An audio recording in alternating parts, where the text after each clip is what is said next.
Está no ar, Abre Aspas, o primeiro jornal multidigital do eixo SP-Rio. Abre aspas. Apoio. FIA. A FIA faz diferença. Sicredi. Gente que coopera, cresce. Olá, muito bom dia. Sexta-feira, 24 de maio. No ar, o Abre Aspas. Direto dos estúdios da SP-Rio+, no Jardim Aquários, em São José dos Campos, São Paulo.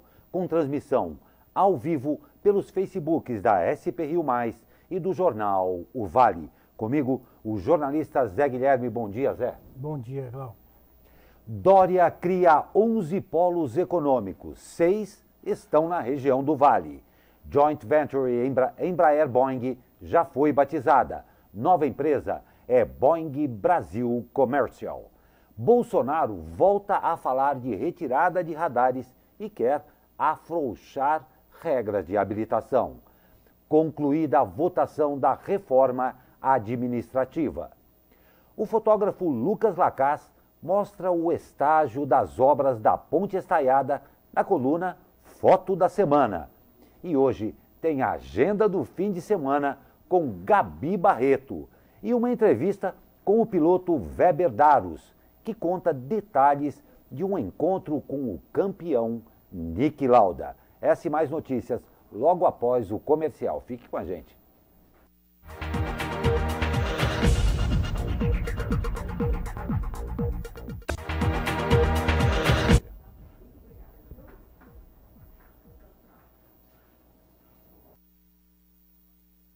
A partir da parceria entre a Boeing e Embraer, vai se chamar Boeing Brasil Commercial. O nome foi divulgado ontem e é mais uma etapa do processo para a criação da Joint Venture. A divulgação ocorre 2 dias depois do encontro entre o presidente da nova companhia, Mark Allen, com o governador de São Paulo, João Dória. Allen é o responsável pela integração das operações entre as duas empresas. O comando da Boeing Brasil Commercial, ou comercial, como queira, será do executivo John Slattery. Toda a estrutura de comando da Boeing Brasil vai contar com lideranças que atuam hoje pela fabricante brasileira. A expectativa é que, até o fim deste ano, o negócio seja concluído. Pelo acordo entre as empresas, a Boeing deve pagar cerca de 4,2 bilhões de dólares pelo negócio. A Joint Venture tem valor calculado em 5,26 bilhões de dólares. Conforme matéria do site G1, um dos projetos que podem ser desenvolvidos após o início das operações da nova empresa seria uma aeronave intermediária, com dimensões entre os atuais Boeing 737 e 787. O mercado especula que o nome do modelo será Boeing 797, projetado para acomodar entre 200 e 250 passageiros. Isso tornaria a Boeing mais competitiva no cenário mundial, segmento onde a principal concorrente, a Airbus, atua com o modelo A321. Confira o vídeo feito pela Boeing Brasil Commercial para a divulgação do nome da empresa.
Comentário do jornalista Zé Guilherme.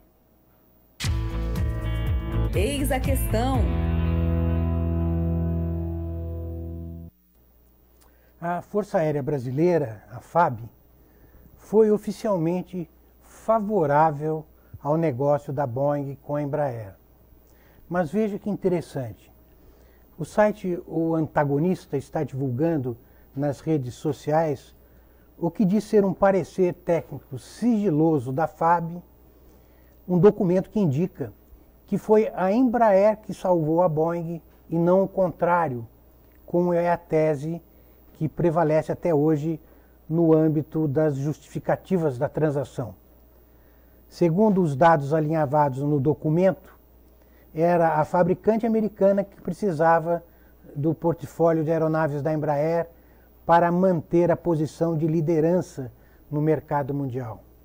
E precisava também de sangue novo, já que seu quadro de especialistas está envelhecendo, se aposentando.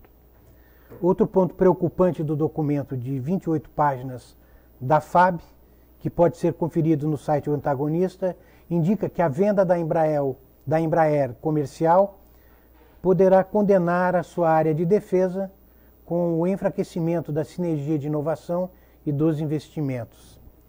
A análise desses dados, entretanto, não foi suficiente para alterar a posição da FAB, favorável ao negócio referendado pelo presidente Jair Bolsonaro. E a região metropolitana do Vale do Paraíba está em 6 dos 11 polos de desenvolvimento econômico anunciados pelo governador do estado, João Dória, que pretende incentivar a produção e geração de emprego. A região terá polos automotivos, derivados de petróleo e petroquímico, metal metalúrgico, máquinas e equipamentos, químico, borracha e plástico, biocombustíveis e têxtil, vestuário e acessórios. De acordo com o governo, entre os benefícios estão um processo de simplificação tributária, financiamento competitivo e qualificação de mão de obra. Serão beneficiadas as cidades de Caçapava, Cachoeira Paulista, Campos do Jordão, Caraguatatuba, Cruzeiro, Guaratinguetá, Igaratá, Jacareí, Pindamonhangaba, São José dos Campos, São Sebastião, Taubaté e Tremembé. E o presidente Jair Bolsonaro informou ontem em sua conta no Twitter que a Fiat Chrysler anunciou investimentos de 16 bilhões de reais no Brasil até 2024. De acordo com o presidente, este é o maior ciclo de investimentos da história da empresa no país e disse ainda que isso deve gerar 16 mil novos empregos diretos e indiretos. Abre aspas. Estamos resgatando a confiança de quem produz, disse Bolsonaro. E os Estados Unidos declararam formalmente o apoio à entrada do Brasil na Organização para a Cooperação e o Desenvolvimento Econômico. O anúncio oficial foi dado durante a reunião do órgão em Paris. O presidente Jair Bolsonaro postou no Twitter uma mensagem destacando a confiança norte-americana. Abre aspas. Atualmente, todos os 36 membros da OCDE apoiam a nossa entrada, fruto da confiança no novo Brasil que estamos construindo, mais livre, aberto e justo, disse o presidente. Em Paris, o chanceler brasileiro Ernesto Araújo disse que o apoio dos Estados Unidos é a principal peça que faltava para começar o processo de adesão. Araújo também falou sobre a possibilidade de o Brasil continuar no G20, grupo que reúne as 19 maiores economias do mundo e a União Europeia. A OCDE é apelidada de Clube dos Ricos. Para ingressar, um país precisa cumprir uma série de medidas econômicas ligadas à inflação e ao controle fiscal. E a Câmara conclui votação da medida provisória da reforma administrativa. A votação foi simbólica, sem a contagem de votos no painel eletrônico. Com isso, os deputados concluíram a votação da medida provisória 870 da reforma administrativa, que estruturou o governo do presidente Jair Bolsonaro. O texto segue agora ao Senado. O presidente do Senado, Davi Alcolumbre, afirmou ontem que a votação da medida provisória será na próxima terça-feira. No texto, foi rejeitada a emenda que limitava os poderes dos auditores fiscais da Receita Federal à investigação de crimes tributários ou relacionados ao controle aduaneiro. A derrubada desse ponto, considerado polêmico, foi possível somente após um acordo entre a maior parte dos líderes dos partidos. O que ficou acertado é que eles vão disciplinar a questão em um projeto de lei a ser votado nas próximas semanas. No último dia 21, auditores fiscais da Receita Federal protocolaram no Ministério da Economia um manifesto contra a emenda, que consideram ser uma mordaça à atuação da categoria. Na quarta, os parlamentares já tinham votado outros destaques, como o que retirou o COAF da alçada do Ministério da Justiça e o devolve para o da Economia. A Câmara também definiu que não se deve criar um Ministério da Cultura. Deve-se manter a fusão dos antigos ministérios da Integração Nacional e das Cidades no Ministério do Desenvolvimento Regional. A rejeição à recriação do Ministério do Trabalho, a retirada da demarcação de terras indígenas do Ministério da Agricultura e a volta sob a guarda da FUNAI. Pois é. Como votaram nossos deputados na questão do COAF, o jornalista Elcio Costa, do blog 2 Pontos, fez essa pesquisa para a gente. O Eduardo Cury, do PSDB, votou para que o COAF ficasse sobre a alçada do Sérgio Moro. Já o Milton Vieira, do PRB, votou com a maioria para que ele voltasse para a economia. É muito bom sempre a gente ficar de olho no que os nossos representantes fazem na Câmara, né? Indiscutivelmente. E é bom acompanhar. E é bom, o blog do Elcio Costa, do 2 Pontos, tem sempre esse tipo de informação, além de informações de bastidores bastante importantes. Não tenha dúvida aí, você realçou muito bem. O direito do voto está assegurado. O dever de você acompanhar o seu candidato faz parte de todo o processo. E ontem, em café da manhã com os jornalistas, o presidente Jair Bolsonaro mencionou que vem aí um programa de privatizações forte e em várias etapas. O presidente citou que para os Correios, por exemplo, já há sinal verde. O secretário que comanda a área de privatizações no Ministério da Economia, Salim Matar, está trabalhando ainda na área de refino da Petrobras, setor que o presidente espera que ajude a reduzir o preço do gás. Mas há duas instituições que ele, pessoalmente, não pretende incluir nessa programação: a Caixa Econômica e o Banco do Brasil. Na primeira semana de maio, o governo anunciou a inclusão de 59 projetos no plano de concessões do governo federal. De acordo com o Conselho do Programa de Parcerias de Investimentos, a estimativa é de que o Executivo arrecade até 1,6 trilhão de reais com as concessões ao longo das próximas 3 décadas. Os projetos incluem aeroportos, rodovias, portos, ferrovias e linhas de transmissão de energia. E Bolsonaro volta a defender mudanças na CNH e o fim dos radares. O presidente conversou rapidamente ontem com algumas pessoas em Cascavel, no Paraná, e reforçou o envio de projeto de lei ou medida provisória para alterar as regras da Carteira Nacional de Habilitação.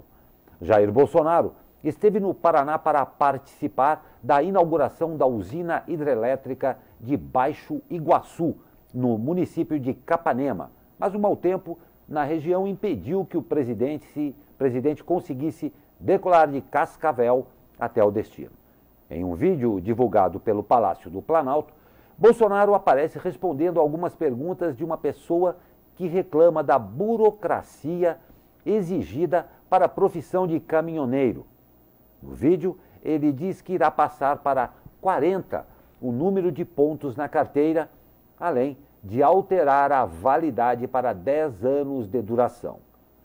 O número de pontos a que Bolsonaro se refere é o limite máximo que cada condutor habilitado pode acumular ao longo de um ano por infrações cometidas. Atualmente, o máximo é 19 pontos.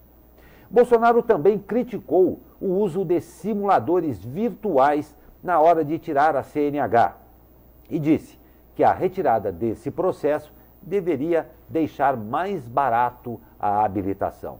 O presidente também disse que vai desativar todos os radares de velocidade instalados em rodovias e que já engavetou 8.000 pedidos de instalação nos últimos meses, após conversa com o ministro da Infraestrutura, Tarcísio Gomes. De acordo com Bolsonaro, no feriado da Semana Santa, o número de acidentes caiu 15%. Ele diz não ver relação entre o uso de radares de velocidade e um trânsito mais seguro. Para o presidente, a sinuosidade das rodovias é a questão mais importante. Olha, as condições das estradas, é claro que são importantes, mas o mundo e o próprio Brasil já tem mostrado que o controle de velocidade é fundamental. Imprescindível. Né? E agora ele quer simplesmente acabar com todos os radares, certamente porque ele deve ter se incomodado com algum, né? E agora ele, nessa posição de imperador, pode fazer isso, né? De tirar todos os radares. Além disso, né, facilitar a questão dos pontos, talvez ele esteja sendo pressionado pelos caminhoneiros. Né? Uhum. Então, é todo um...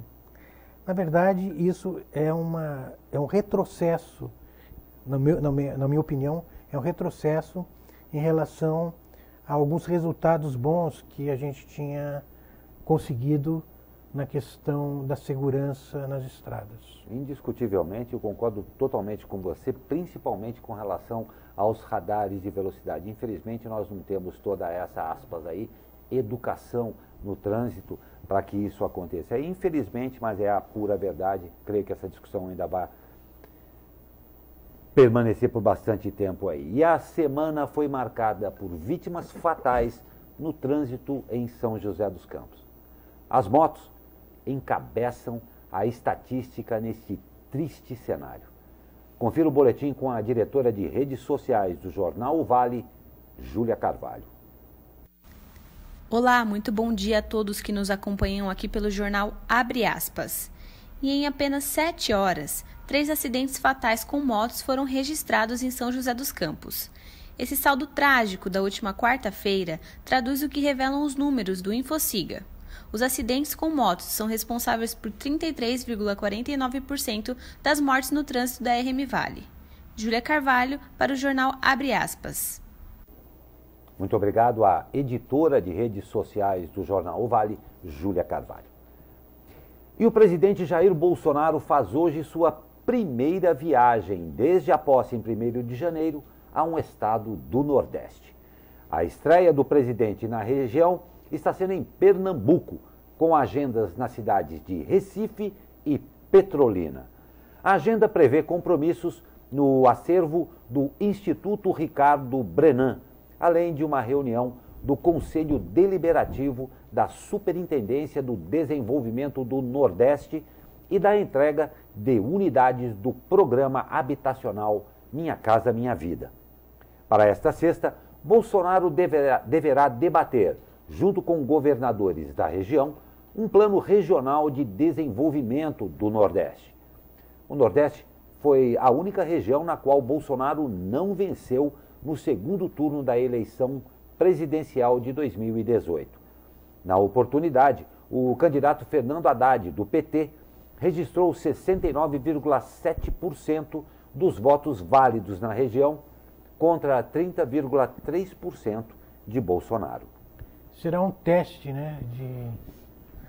Um teste do presidente entrar num território inimigo, vamos dizer assim. Né? Literalmente. Vamos ver o que vai acontecer por lá. Pois é. E novos ares pela Inglaterra também. A primeira-ministra britânica, Theresa May, anunciou hoje que vai deixar o cargo no dia 7 de junho. A renúncia foi anunciada após a líder do Partido Conservador fracassar na condução do processo de retirada do Reino Unido da União Europeia. Processo conhecido como Brexit. May vinha sofrendo uma forte pressão para deixar o cargo, inclusive dentro do seu próprio partido. A primeira-ministra britânica, que estava há quase 3 anos no poder, afirmou que decidiu deixar o cargo após o terceiro fracasso em aprovar no parlamento britânico. Abre aspas, eu fiz tudo o que podia para convencer os deputados a apoiar este acordo. Tentei 3 vezes. Infelizmente, não consegui. Sempre será motivo de profundo pesar para mim que eu não tenha sido capaz de entregar o Brexit, afirmou a premier, que ficou com a voz embargada e chegou a chorar no fim de seu pronunciamento. Nós vamos para um rápido comercial e voltamos com mais notícias e o tempo.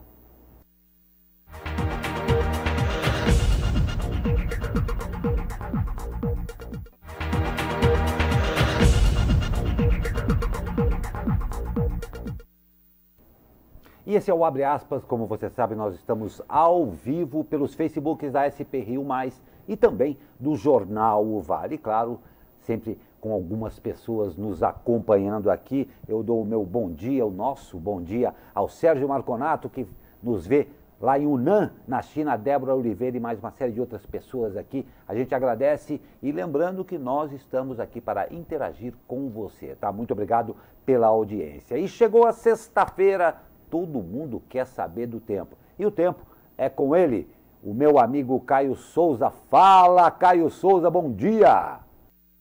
Fala, Glauco Turzi, muito bom dia. A passagem de uma frente fria vai mudar as condições do tempo aqui na nossa região.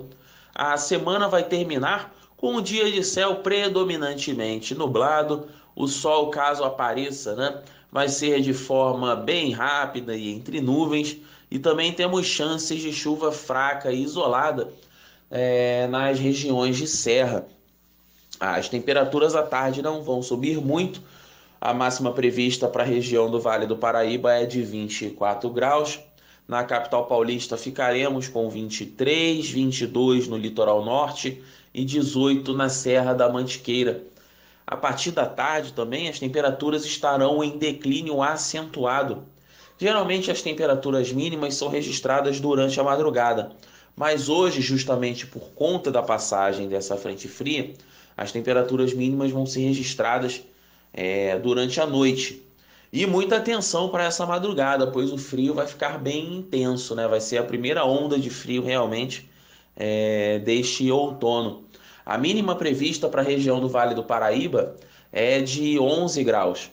Na capital paulista poderemos chegar a 10, no litoral norte um pouquinho mais quente, na casa dos 14, e na Serra da Mantiqueira podemos chegar aos 5 graus. Bastante frio nessa madrugada, né? Muita atenção aí, vamos tirar os casacos e os cobertores dos armários. Já ao final de semana, né, o sábado, As temperaturas vão ficar baixas, né, com máximas aí na casa dos 20 graus no Vale do Paraíba, por exemplo. Mas já não temos chances de chuva, né? O sol já volta a aparecer e a tendência de que as temperaturas à tarde vão se elevando gradativamente, mas a madrugada continue sendo gelada. Caio Souza, direto da sala de operações do Tempo Vale, para o jornal Abre Aspas.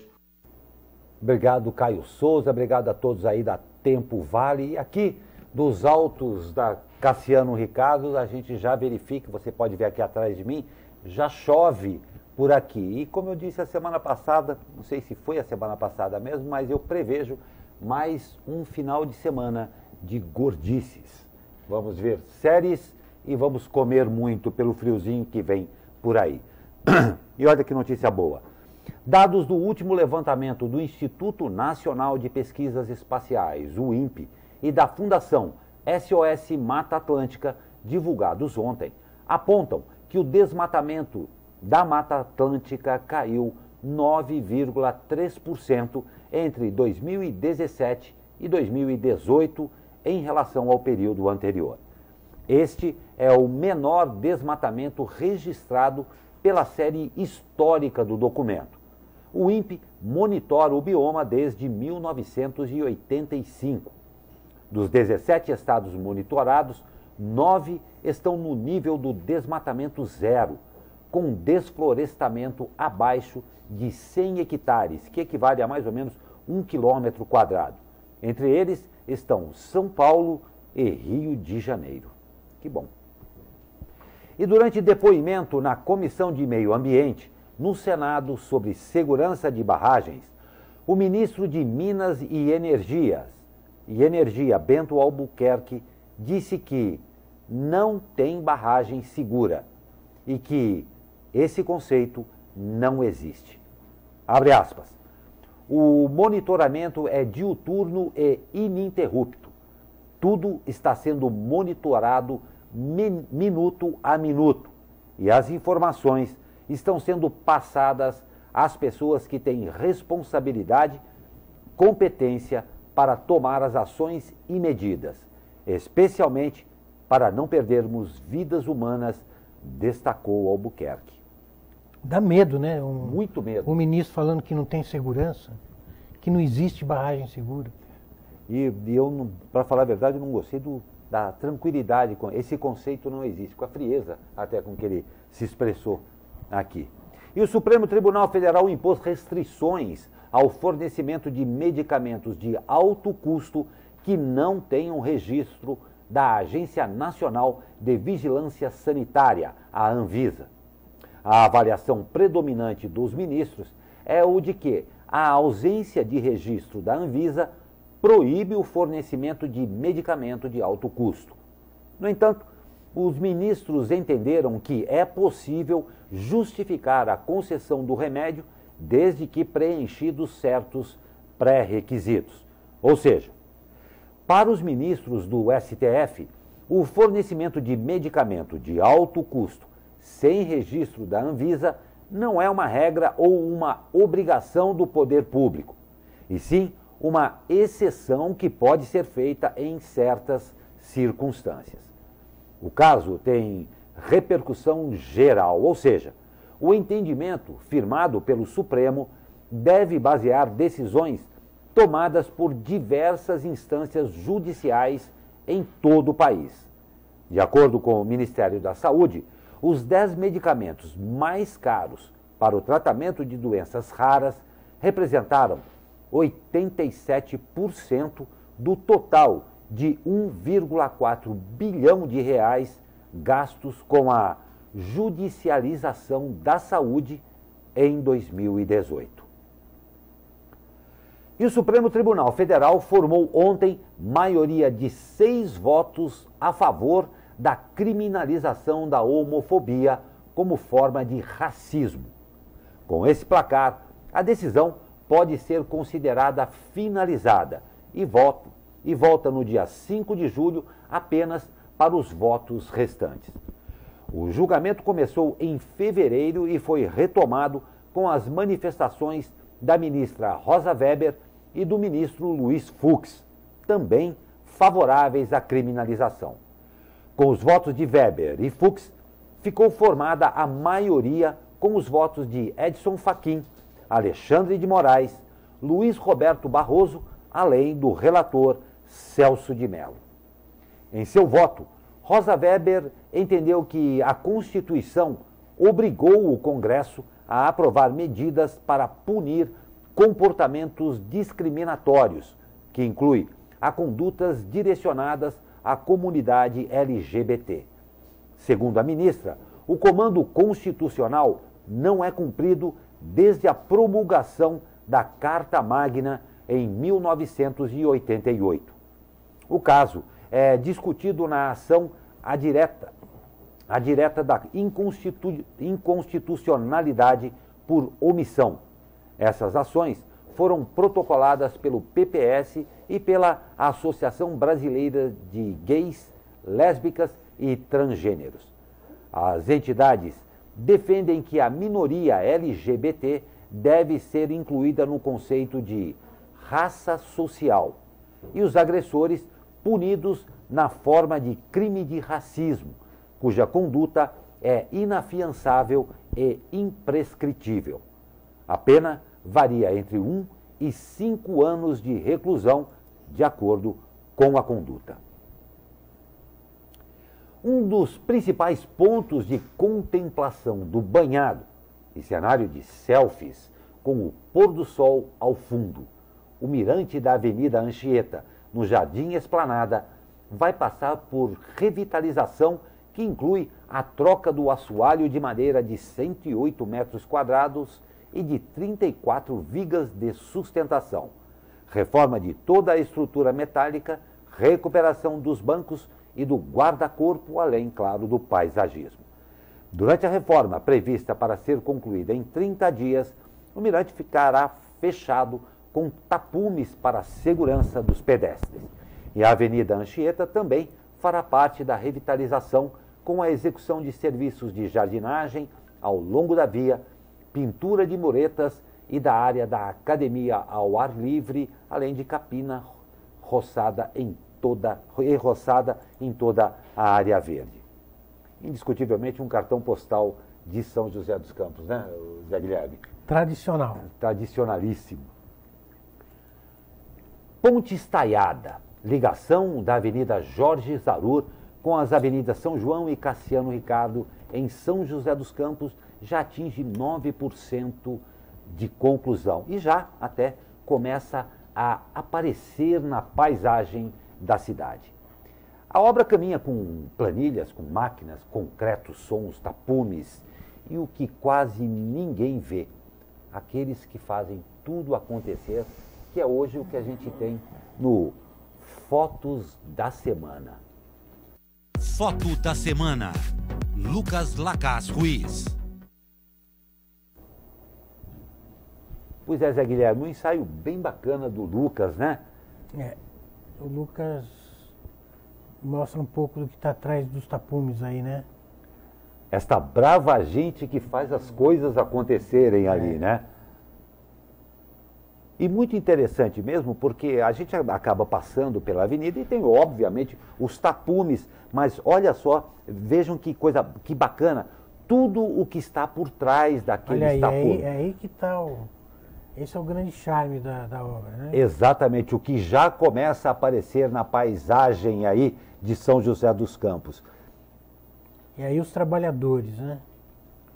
Porque tem gente por trás da obra, né? Tem gente às por vezes trás da obra. Esquece que a coisa é tão rápida, né? Não tem dúvida, Mas não estão tem ali, dúvida. Está ali o batalhão de fotógrafos trabalhando, né?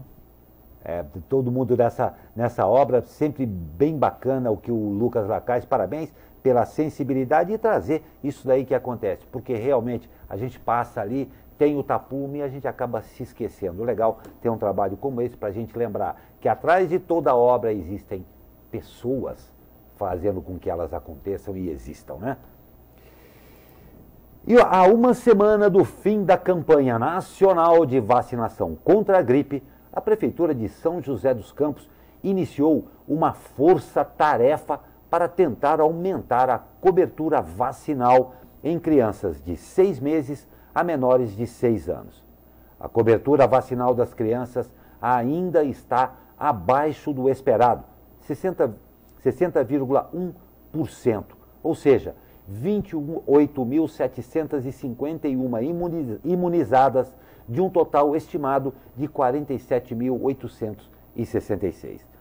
A Secretaria de Saúde expediu ofícios à Secretaria de Educação e Cidadania, Diretoria Regional de Ensino e Regional da Associação Paulista de Medicina para alertar professores e profissionais de saúde, sobretudo pediatras e ginecologistas, quanto à importância de conscientização dos pais e das gestantes para a vacinação contra a gripe.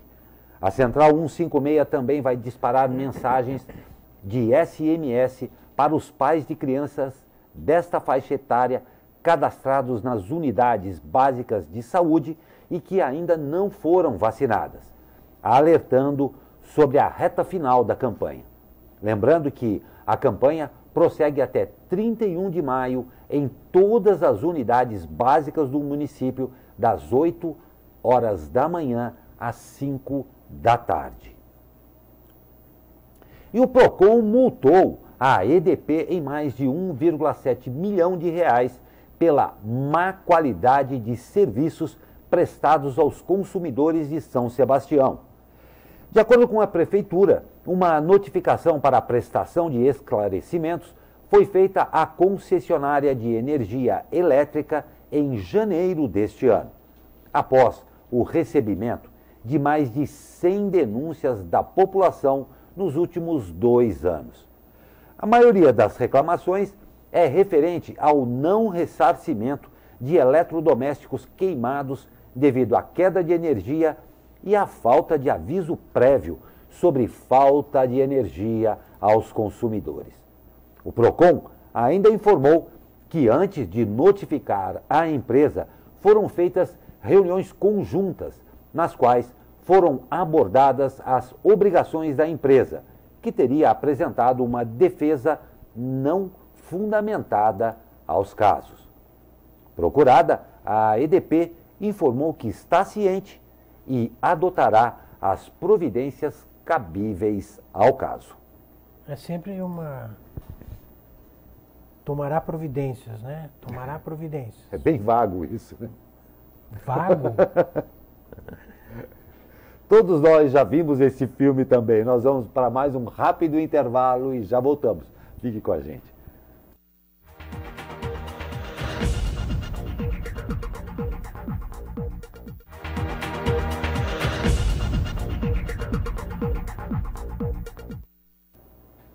Olha, para você que gosta aí de música, que gosta do agito e da balada, o Vale Music Fest iniciou a venda de ingressos promocionais ontem. Tem que ficar esperto. O convite dourado libera o acesso para qualquer dia do festival, que acontece nos dias 13, 14, 20 ou 21 de setembro. O valor do convite pode ser parcelado em até 3 vezes sem juros, com acesso em pista ou camarote. Para adquiri-lo, é preciso se cadastrar previamente no site do festival. As atrações serão divulgadas a partir do dia 5 de junho. Então, se você gosta, não deixe para a última hora, garanta rapidinho. E hoje é sexta-feira. Apesar desse tempo aí que promete dar uma esfriada com um pouquinho de chuva, tem muita coisa para fazer. E quem traz para a gente é ela, a agenda de final de semana com Gabi Barreto. Apoio Vale Sul Shopping. De visual novo, eu vou contar o que de melhor vai rolar aqui no Vale do Paraíba neste final de semana. O Cenário Lorena recebe nesta sexta o grupo Merlin, que cantam os sucessos Ouvi Dizer e Meu Abrigo. Ouvi dizer que existe paraíso na terra. Sexta também tem Padre Fábio de Mello em seu novo show, O Amor Me Elegeu, no Palácio Sunset, em São José dos Campos. O show traz momentos da música religiosa e popular brasileira, com mensagens de esperança, amor e fé. Em tempos de guerra, nunca pare de lutar. Sábado tem MPB no Sesc São José, repleto de canções que contestaram o período militar do Brasil, como Partido Alto de Chico Buarque, Agora é Portela 74 e Pesadelo, de Maurício Tapajós e Paulo César Pinheiro. Além de histórias da censura na música popular brasileira. Foi tudo ilusão passageira que a brisa primeira levou. Enquanto isso, o SESI estará recebendo a banda 5 a Seco, que apresenta canções intimistas e acústicas. Mais um motivo para você não perder esse show, que será gratuito, é que pode ser uma das últimas apresentações da banda, que anunciou por meio das redes sociais uma pausa por tempo indeterminado. Em celebração ao Dia Mundial do Orgulho Nerd, haverá desafios com jogos de tabuleiro no Jacareí Shopping. Quem, assim como eu, não entende muito das regras, pode ficar tranquilo. O evento contará com monitores que vão ensinar todas as regras dos jogos. O humorista Márcio Donato, integrante dos Quatro Amigos e considerado um dos mais engraçados comediantes da atualidade, se apresenta neste sábado em Taubaté. O espetáculo E Olha Que Eu Tô Sóbrio relata momentos em que Márcio dependia da bebida para conseguir subir ao palco e se apresentar. E como a comédia foi a principal realização pessoal e profissional em que ele não precisou desse recurso. Mas é claro que toda essa história será de um jeito muito bem humorado. Domingo tem programação infantil. O show do Bita, Viva as Descobertas, acontece no Teatro Univap em São José dos Campos. As crianças vão amar ter essa experiência com a Flora, o Bita, a Lila, o Dan e o Ti. Oi pessoal de São José dos Campos, tudo bem? Nós do Show do Bita estaremos aí dia 26 de maio no Teatro Univap. Esperamos vocês, os ingressos estão à venda da Blue Ticket. A agenda fica por aqui, desejando a todos um ótimo final de semana. SP Rio Mais, conteúdo de verdade. Apoio Vale Sul Shopping.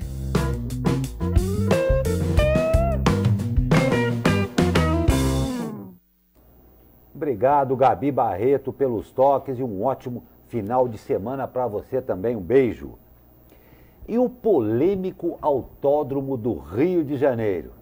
A construção em Deodoro, zona oeste da capital fluminense, orçado em 697 milhões de reais, pode resultar na derrubada de cerca de 180 mil das 200 mil árvores espalhadas pela floresta do Camboatá. A área total da floresta é de 201 hectares, sendo que boa parte dessa área seria afetada pela construção do circuito. O MPF anexou o estudo que prevê a derrubada das árvores no pedido de liminar feito na sexta-feira passada para suspender o processo de licitação do autódromo. Tudo que nós precisamos é mais um autódromo para o momento, não é, Zé Guilherme? O Rio precisa urgentemente. Urgentemente. Meu Deus do céu. Uma atitude que encheu os olhos dos amantes do futebol.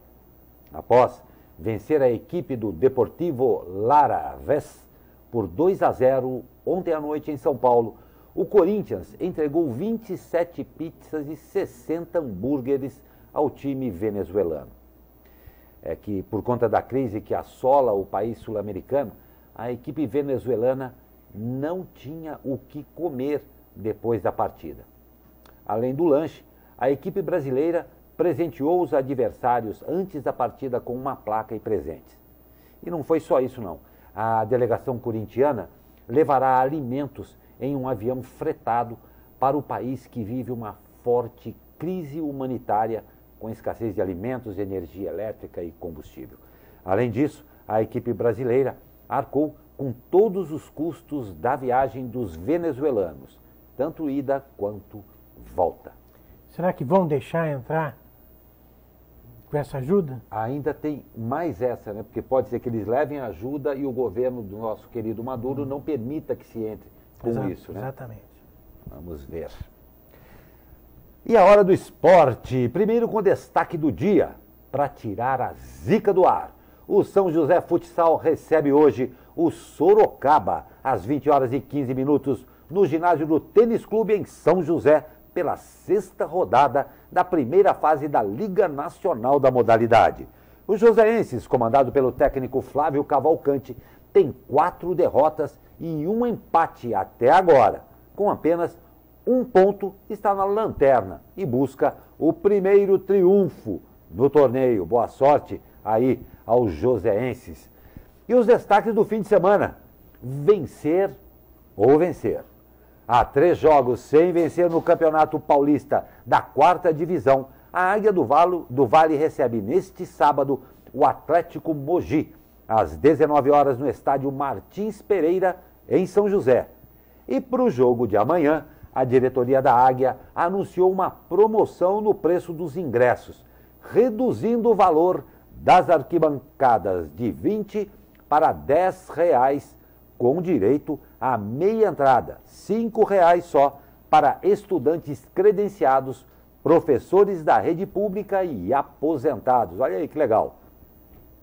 E para se manter lá em cima, o Atlético Joseense visita também neste sábado o Amparo, às 15 horas, no estádio José Araújo Sintra. O time atleticano vem de goleada na competição. No domingo passado, venceu o União Mogi pelo placar de 4-1. Ó, tarefa difícil aí, hein? O Mantiqueira recebe amanhã o líder paulista às 15 horas em Guaratinguetá. A Laranja Mecânica está em 5º lugar, fora da zona de classificação para a próxima fase. Não? E claro, a gente sempre deseja aí a melhor das boas sortes aos times todos aí da região. E essa semana nós tivemos a perda aí, o esporte, todos nós tivemos uma grande perda do tricampeão de Fórmula 1, Niki Lauda, que após um período de doença aí nos deixou. E a São Paulo Rio fez uma matéria exclusiva aí, conversando com o piloto Weber Darros, um pouco a respeito da vida e um pouquinho que ele teve de convivência ali com o Niki Lauda. Ele trouxe algumas surpresas, eu não digo, mas algumas informações bem interessantes, né, Zé Guilherme? Exatamente. Foi bem interessante, que é a matéria que nós vamos encerrar, que você acompanha aqui para o final do Abre Aspas dessa semana, desejando a todos vocês, claro, um ótimo final de semana e os esperamos na segunda-feira para mais um Abre Aspas. Até lá. Niki Lauda, famoso tricampeão de Fórmula 1, morreu essa semana aos 70 anos em Viena, na Áustria. Porém, poucas pessoas sabem que o piloto também foi o fundador de algumas companhias aéreas, como a Lauda Air e a Flynik. A Embraer, uma das maiores empresas no segmento aeronáutico, que tem sede aqui em São José dos Campos, vendeu alguns aviões para a empresa de Niki em 2009. E com essa aproximação do piloto com a região, nós entrevistamos Weber Darros, comandante de aviação, que em 2009, durante a visita de Niki Lauda à nossa região, teve a honra de ciceronear o tricampeão. This race has gone wrong for him so far. His championship rival James Hunt is a long way up the road.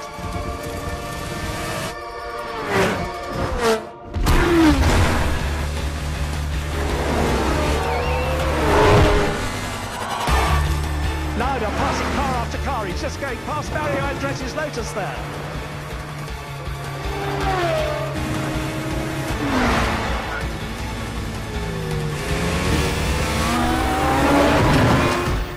Bom, eu estou aqui hoje com o Weber Darros, que é comandante de aviação comercial e teve um episódio muito legal aí em 2009, quando ainda era piloto e instrutor da Embraer, e conheceu o Niki Lauda. Como é que foi esse evento que você acabou conhecendo o Niki Lauda? Bom, foi no segundo semestre de 2009, né, como a gente estava falando. Eu fazia parte de um grupo de pilotos da Embraer que eram responsáveis por dar treinamento de voo para os clientes e fazer alguns voos de demonstração também. E um belo dia eu estava lá na Embraer cumprindo meu expediente com o colega, o comandante Ricardo Reis, que mora aqui em São José também, meu amigo, e a gente foi incumbido de levar o Niki Lauda para conhecer o Legacy, então era o principal produto de aviação executiva da Embraer, né? E o Niki Lauda estava aqui recebendo o primeiro Embraer 190 da empresa dele, da Niki. Para quem não sabe, ele também... Que ele era uma empresa de linha aérea comercial que ele tinha na Áustria, que foi a segunda, porque ele teve a Lauda Air primeiro, que fazia voos internacionais, de charter, chegou a voar para o Brasil, inclusive. E depois ele abriu essa empresa de baixo custo chamada ANIC. E ele então estava aqui em São José recebendo o primeiro avião.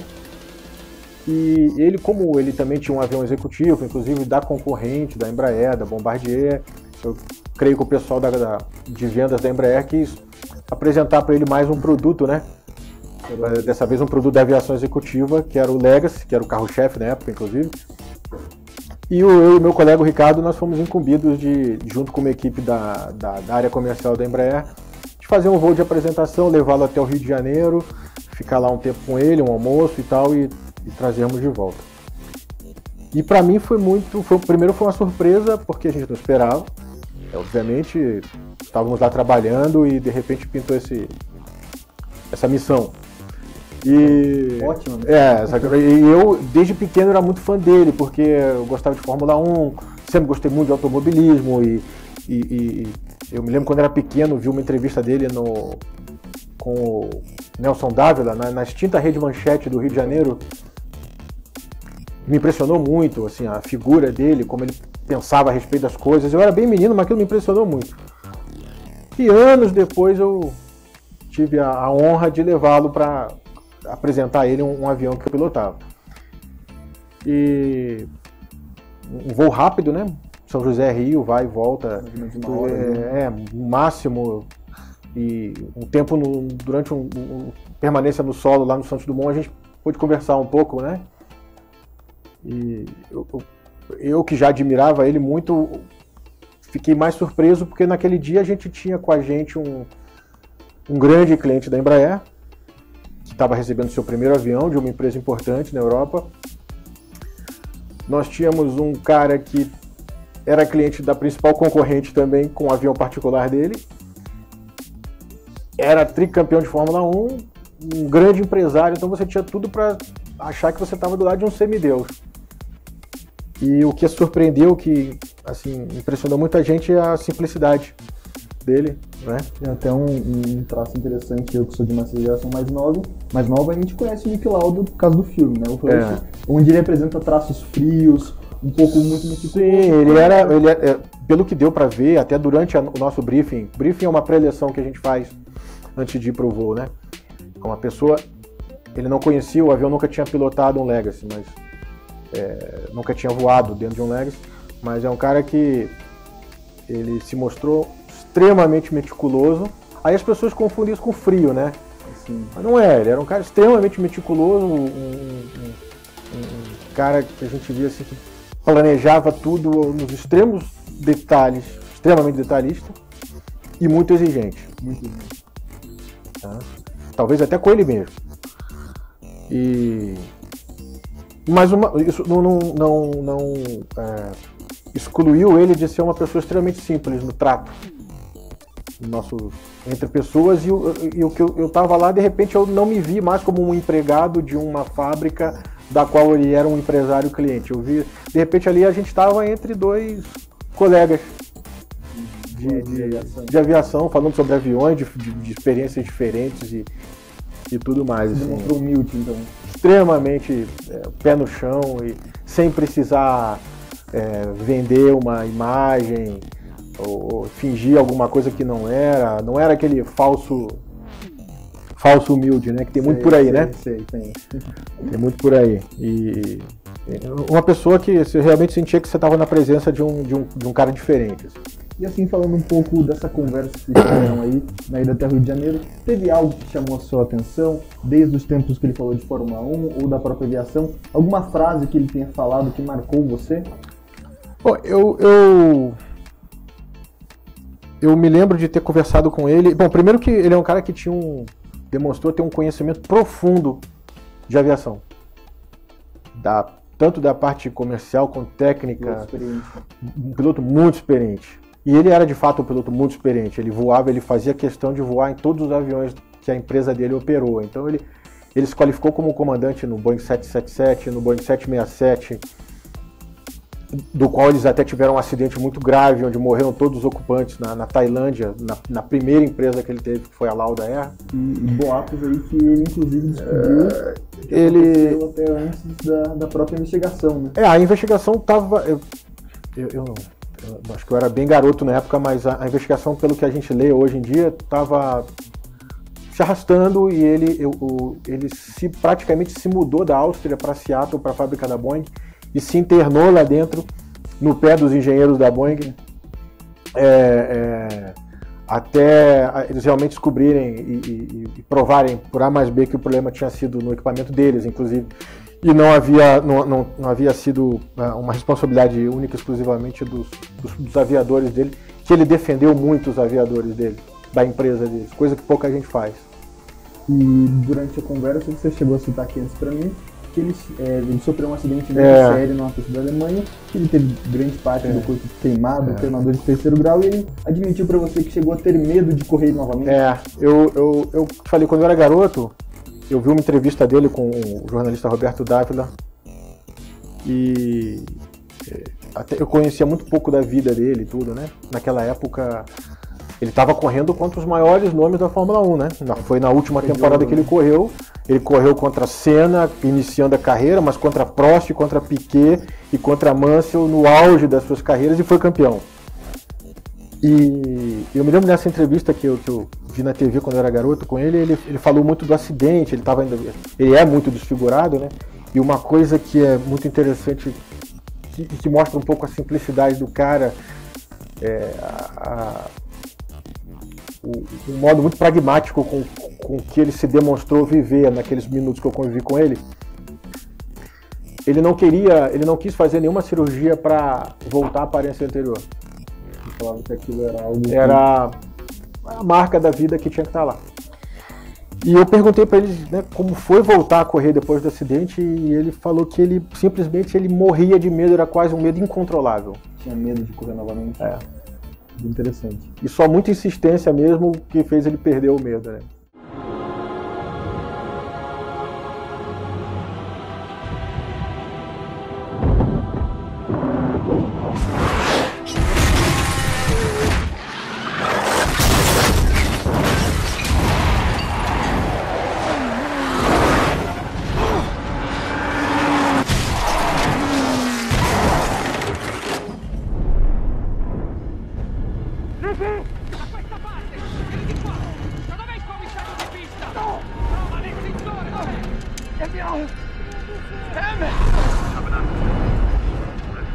Mesmo ano que ele sofreu o acidente, ele voltou a correr, inclusive. Ele voltou e perdeu por muito pouco. Perdeu porque ele saiu da corrida antes de acabar, porque estava chovendo muito.